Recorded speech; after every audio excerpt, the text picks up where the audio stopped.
ಕಸದಿಂದ ತಯಾರಿಕೆಯಾದ ಗೊಬ್ಬರ ಮಾರಾಟಕ್ಕೆ ಚಾಲನೆ. ಕಸದಿಂದ ರಸವೆಂಬಂತೆ ತಯಾರಿಸಿದ ನಗರದಲ್ಲಿ ಸಂಗ್ರಹಿಸುವ ಹಸಿ ಕಸವನ್ನು ತ್ಯಾಜ್ಯ ವಿಲೇವಾರಿ ಘಟಕದಲ್ಲಿ ಗೊಬ್ಬರವನ್ನು ಖರೀದಿಸುವ ಮೂಲಕ ತಹಸೀಲ್ದಾರ್ ಗೌಸಿಯಾ ಬೇಗಂ ಅವರು ಗೊಬ್ಬರ ಮಾರಾಟ ಕಾರ್ಯಕ್ರಮಕ್ಕೆ ಚಾಲನೆ ನೀಡಿದರು.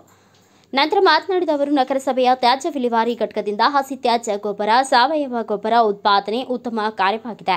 ಮನೆಯ ಅಂಗಳ, ಮಹಡಿ, ಸುತ್ತಮುತ್ತಲಿನ ಜಾಗಗಳಲ್ಲಿ ಬೆಳೆಯುವ ಸಣ್ಣ ಪುಟ್ಟ ಸಸ್ಯಗಳಿಗೆ ರಸವತ್ತಾದ ಗೊಬ್ಬರದ ಅವಶ್ಯಕತೆ ಇದೆ. ಇದನ್ನು ಮನಗೊಂಡು ಗೊಬ್ಬರದ ಮಾರಾಟಕ್ಕೆ ಮುಂದಾಗಿರುವುದು ಶ್ಲಾಘನೀಯವಾಗಿದೆ ಎಂದರು.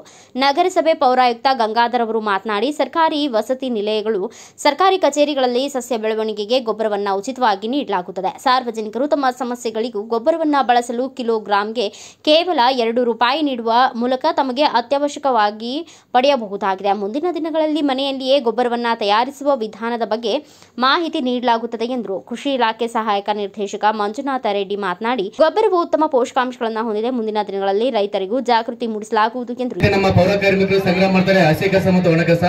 ಆ ಇದರಲ್ಲಿ ಹಸಿ ಕಸದಲ್ಲಿ ನಾವು ಕಂಪಾರ್ಟ್ಮೆಂಟ್ ತಯಾರು ಮಾಡಿ ಘನತ್ಯಾಜ್ಯ ವಿಲೇವಾರಿ ಘಟಕ ನಮ್ಮ ಬಳ್ಳಾರಿ ರಸ್ತೆಯಲ್ಲಿ ಇದೆ ನಮ್ದು. ಅದರಲ್ಲಿ ಒಂದು ಹಸಿ ಕಸದಿಂದ ನಾವು ಗೊಬ್ಬರನ ತಯಾರು ಮಾಡ್ತಿದ್ದಾರೆ ನಮ್ಮ ಪೌರ ಕಾರ್ಮಿಕರ ಸಹಾಯದಿಂದ. ಅಂತ ಒಂದು ಗೊಬ್ಬರ ನಮ್ಮಲ್ಲಿ ಒಂದು 10 ಟನ್ನಷ್ಟು ಸ್ಟಾಕ್ ಇದೆ. ಅದನ್ನ ನಾವು ಈ ಒಂದು ಸಿರುಗುಪ್ಪ ನಗರದ ಎಲ್ಲಾ ಇಲಾಖೆಗಳಿಗೂ ಮತ್ತು ಸಾರ್ವಜನಿಕರಿಗೂ ಕೂಡ ಕೊಡ್ತಕ್ಕಂಥ ಒಂದು ಯೋಜನೆ ಹಮ್ಮಿಕೊಂಡಿದ್ದೀವಿ. ಗೌರವ ಅಧ್ಯಕ್ಷರು ಮತ್ತು ಉಪಾಧ್ಯಕ್ಷರು ಮತ್ತು ನಮ್ಮ ನಗರಸಭೆಯ ಸಮಸ್ತ ಸದಸ್ಯರ ಒಂದು ತೀರ್ಮಾನದ ಮೇರೆಗೆ ಹಾಗಾಗಿ ಇವತ್ತು ಮಾದರಿಯಾಗಿ ಒಂದು ಸ್ಟಾಲ್ ಅನ್ನ ಇದೇ ಆವರಣದಲ್ಲಿ ನಾವು ನಿರ್ಮಾಣ ಮಾಡಿದ್ದೀವಿ. ದಯವಿಟ್ಟು ಗೌರವ ಎಲ್ಲಾ ವೇದಿಕೆ ಮಾಡಿರ್ತಕ್ಕಂಥ ಮಾನ್ಯರು ನಾವೇನಂದ್ರೆ ಗೊಬ್ಬರನ ಮಾರಾಟ ಮಾಡಿಕೊಂಡು ಸಿಟಿಯಲ್ಲಿ ಒಂದು ಅನುಕೂಲ ಮಾಡಿಕೊಡಕ್ಕೆ ಎಲ್ಲರಿಗೂ ಕೇಳಿಕೊಳ್ತಾ ಇದ್ದೀವಿ. ಇದು ಬಹಳ ಕಡಿಮೆ ಬೆಲೆಯಲ್ಲಿ ಕೊಡ್ತಾ ಇದೀವಿ. ನಾವು ಸರ್ಕಾರಿ ಇಲಾಖೆಯವರು ಕೇಳಿದ್ರೆ ನಾವು ಸಂಪೂರ್ಣವಾಗಿ ಉಚಿತವಾಗಿ ಕೊಡ್ತೀವಿ ನಗರಸಭೆ ವತಿಯಿಂದ. ಯಾರಾದ್ರೂ ಸಾರ್ವಜನಿಕರು ಬೇಕಿತ್ತಂದ್ರೆ ಕೇವಲ ₹2 ಒಂದು ಕೆಜಿ ತರ ನಾವು ರೇಟ್ ನ ಫಿಕ್ಸ್ ಮಾಡಿ ಒಂದು ವಿತರಣೆ ಮಾಡ್ತಾ ಇದೀವಿ. ಬಹಳ ಉತ್ತಮವಾಗಿರ್ತಕ್ಕಂಥ ಪೌಷ್ಟಿಕ ಅಂಶಗಳಿರ್ತಕ್ಕಂಥ ಏನು ನಮ್ ಗಿಡ ದಯವಿಟ್ಟು ತಾವೆಲ್ಲರೂ ಕೂಡ ಒಂದು ತೆಗೆದುಕೊಂಡು ನಮ್ಮ ನಗರಸಭೆಗೆ ಕೂಡ ಒಂದು ಏನು ಕಸ ದಿಂದ ರಸ ತೆಗೆತಕ್ಕಂಥ ಕಾರ್ಯಕ್ರಮ ಹಮ್ಮಿಕೊಂಡಿದ್ದಾರೆ. ಅದಕ್ಕೆ ತಾವೆಲ್ಲರೂ ಕೂಡ ಕೈ ಜೋಡಿಸಿ ಒಂದು ಈ ಕಾರ್ಯಕ್ರಮ ಯಶಸ್ವಿಯಾಗಿ ಒಂದು ಸಹಕಾರ ನೀಡಬೇಕಂತ ಕೇಳ್ಕೊಳ್ತೀವಿ. ಯಾಕಂತಂದ್ರೆ ಕಸದಿಂದ ರಸ ತೆಗೆಯುವಂತ ಕೆಲಸವನ್ನ ಇವತ್ತು ನಮ್ಮ ಸಿರುಗುಪ್ಪ ತಾಲೂಕಿನ ನಮ್ಮ ಜಿಲ್ಲೆಯಲ್ಲೇ ಪ್ರಥಮ ಅಂತ ನಾನು ಭಾವಿಸ್ತಾ ಇದ್ದೇನೆ. ಈ ಒಂದು ಕಾರ್ಯಕ್ರಮ ಮಾಡಿರ್ತಕ್ಕಂಥದ್ದು ಯಾಕಂತಂದ್ರೆ ತುಂಬಾ ಉಪಯುಕ್ತವಾದ ಕಾರ್ಯಕ್ರಮ.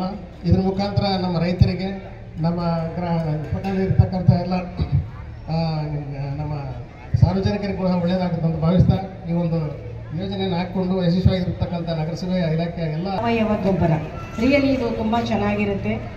ಹೇಗೆಂದರೆ ಎಲ್ಲರೂ ಸಾರ್ವಜನಿಕರು ಈ ಒಂದು ಸದುಪಯೋಗವನ್ನು ಪಡೆದುಕೊಳ್ಬೇಕು. ಯಾಕಂದರೆ ಇದು ಮನೆಯಲ್ಲೇನೂ ನಾವು ಮಾಡಬಹುದು.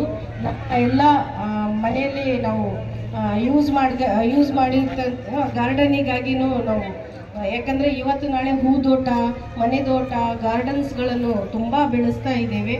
ಬೆಳೆಸಿ ನಮ್ಮ ನಮ್ಮದು ಯಾವುದು ಸಿರುಗುಪ್ಪವನ್ನು ಒಂದು ಒಳ್ಳೆಯ ತೋಟಗಳ ನಾಡನ್ನಾಗಿ ತಾವು ಪರಿವರ್ತಿಸಬೇಕು. ಯಾಕಂದರೆ ಈಗಾಗಲೇ ಇಲ್ಲಿ ತುಂಬ ಒಳ್ಳೆಯ ನೀರಿದೆ, ಜಲ ಇದೆ, ನದಿಗಳಿದ್ದಾವೆ. ಯಾಕಂದರೆ ಬೇರೆ ಕಡೆ ಎಲ್ಲ ಉಪ್ಪು ನೀರಿರುತ್ತೆ, ಹಾಗಾಗಿ ಗಿಡಗಳು ಬೆಳೀತಿರಲ್ಲ. ಬಟ್ ನಮ್ಮ ಸಿರುಗುಪ್ಪದಲ್ಲಿ ತುಂಬ ಕಡಿಮೆ ಗಿಡಗಳು ಬೆಳೆಸಿದ್ದಾರೆ. ಇದರಿಂದ ತುಂಬ ಡಸ್ಟನ್ನು ಆಗ್ತಾ ಇದೆ, ವಾಯು ಮಾಲಿನ್ಯವಾಗ್ತಾ ಇದೆ. ಇದೇ ವೇಳೆ ನಗರಸಭೆ ಅಧ್ಯಕ್ಷೆ ಬಿ ರೇಣುಕಮ್ಮ, ಉಪಾಧ್ಯಕ್ಷೆ ಯಶೋಧಾಮೂರ್ತಿ, ಸದಸ್ಯ BM Appaji, taluk panchayat EO Pavan Kumar, S Dandappanavar, police ಉಪಾಧೀಕ್ಷಕ ಮಾಲ್ತೇಶ್ ಕೋನ್ಬೇವ, ಕ್ಷೇತ್ರ ಶಿಕ್ಷಣಾಧಿಕಾರಿ ಗುರ್ರಪ್ಪ, ಪರಿಶಿಷ್ಟ ವರ್ಗಗಳ ಕಲ್ಯಾಣಾಧಿಕಾರಿ ರಾಘವೇಂದ್ರ ವರ್ಮಾ, ಶಿಶು ಅಭಿವೃದ್ಧಿ ಯೋಜನಾಧಿಕಾರಿ ಪ್ರದೀಪ ಸೇರಿದಂತೆ ಇನ್ನಿತರ ಅಧಿಕಾರಿಗಳು, ಸಿಬ್ಬಂದಿಗಳು ಉಪಸ್ಥಿತರಿದ್ದರು. ಬ್ಯೂರೋ ರಿಪೋರ್ಟ್ ಶ್ರೀನಿವಾಸ್ ನಾಯಕ್, ಭಾರತ ವೈಭವ news, Siruguppa. Thanks for watching. Read, discuss and debate with editor Dr. Yan Prashant Rao. Wanted reporters in print, digital and visual media for Bharat Vaibhav Daily Newspaper, BV News 5 Channel and BV Fast Web News from all the talukas of Karnataka, Goa and Maharashtra. If interested, send your resume to 9019229369.